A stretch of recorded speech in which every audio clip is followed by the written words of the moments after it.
نماز عید الفطر کے حوالے سے بات چل رہی ہے، تو چونکہ دارالعلوم کا بھی فتویٰ آ گیا اور دیگر مدارس کے بھی فتاوے آ گئے، دیگر جو ہے مفتیان اکرام کے فتاوے آ گئے، تو دارالعلوم کا جو فتویٰ آیا ہے تو وہ یہی ہے کہ اس لاک ڈاؤن کے زمانے میں چونکہ مسجدوں میں 3-4 آدمی سے زیادہ پڑھنے کی اجازت نہیں ہے، تو اپنے گھروں میں بھی عید الفطر کی نماز ادا کر سکتے ہیں۔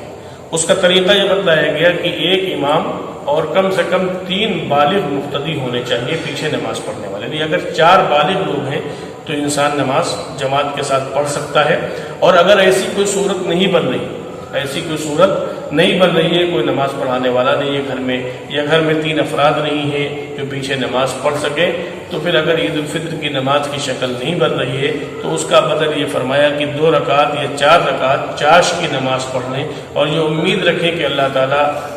اجر دینے والی ذات اللہ تعالیٰ کی ہے، تو اللہ تعالیٰ ہو سکتا ہے عید الفطر کا اجر ہمیں عطا فرما دے۔ عید الفطر کی نماز کے متعلق بھی، نماز کے طریقے کے متعلق بھی بہت سے میسج آ رہے ہیں، تو میں اس سلسلے میں بتلا دوں کہ اس کی نیت یہ ہے کہ نیت کرتا ہوں میں 2 رکعت نماز عید الفطر واجب ماہ 6 زائد تکبیروں کے واسطے اللہ تعالیٰ کے، پیچھے اس امام کے، رخ میرا کعبے کی طرف، یہ نیت کریں گے، اور نیت کرنے کے بعد میں اللہ اکبر کہہ کر ہاتھ اٹھائیں گے اور باندھ لیں گے، اور اس کے بعد میں ثنا پڑھیں گے، اور ثنا پڑھنے کے بعد میں پھر اللہ اکبر کہیں گے، ہاتھ چھوڑ دیں گے، اور پھر اللہ اکبر کہیں گے، ہاتھ چھوڑ دیں گے، اور پھر اللہ اکبر کہیں گے، ہاتھ باندھ لیں گے، پھر سورہ فاتحہ پڑھیں گے اور دوسری سورت پڑھیں گے، رکوع سجدہ کریں گے، 1 رکعت مکمل کریں گے،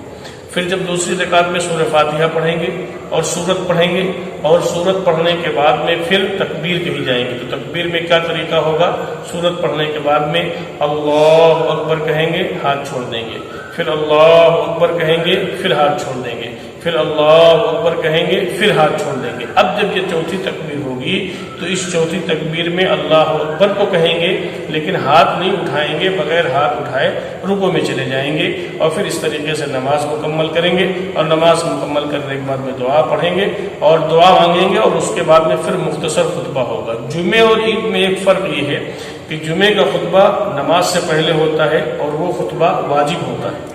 اور عید کا خطبہ جو ہوتا ہے وہ نماز کے بعد ہوتا ہے، اور عید کا خطبہ پڑھنا سنت ہے اور اس کا سننا یہ واجب ہے،